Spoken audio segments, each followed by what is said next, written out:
tunicatus, femina, tunicata i puer.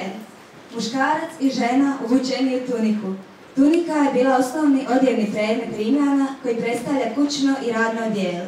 Nosila su je oba spola, a različitim tipovima tunike označavao se društveni status.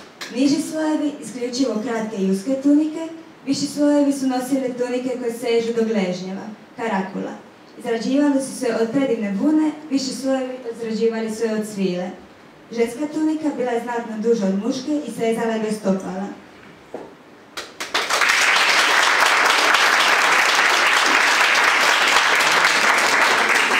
Vir togatus, toga virilis, toga alba ili toga pura bila je toga koju je nosio muškarac. Bio ogrnut jednostavnom i bijelim togom, odnosno grtačem. Razvila se tako što su viši muškarci smatrali da je nepristojno izaći na ulicu samo u tunici. Nosila se tako da bi se ruk prebacio preko lijevog ramena, a desna ruka bi bila slobodna. Bila je pravo svakog rimskog građanina, uključujući i oslobođene robove, ali najčešće su nosili samo bogati ili klase koji nisu morali raditi.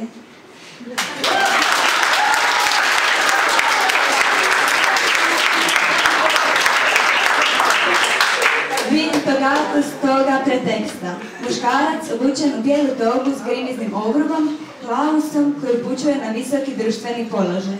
Nosili su je dječaci od 14 do 18 godina ili javni funkcionari, senatori i državni službenici.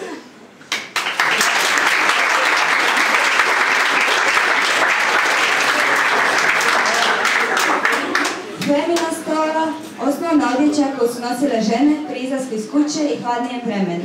Sastojala se od stole koja se oblačila iznad tunike interior.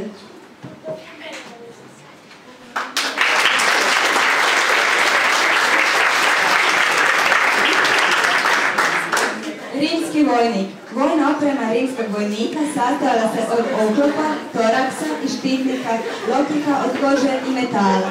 Na nogama su imali čizme, kaliga, a na glavi šljem kacigurgala. Glavno oružje im je mač, gladius, koplje pilum i štit s kutom.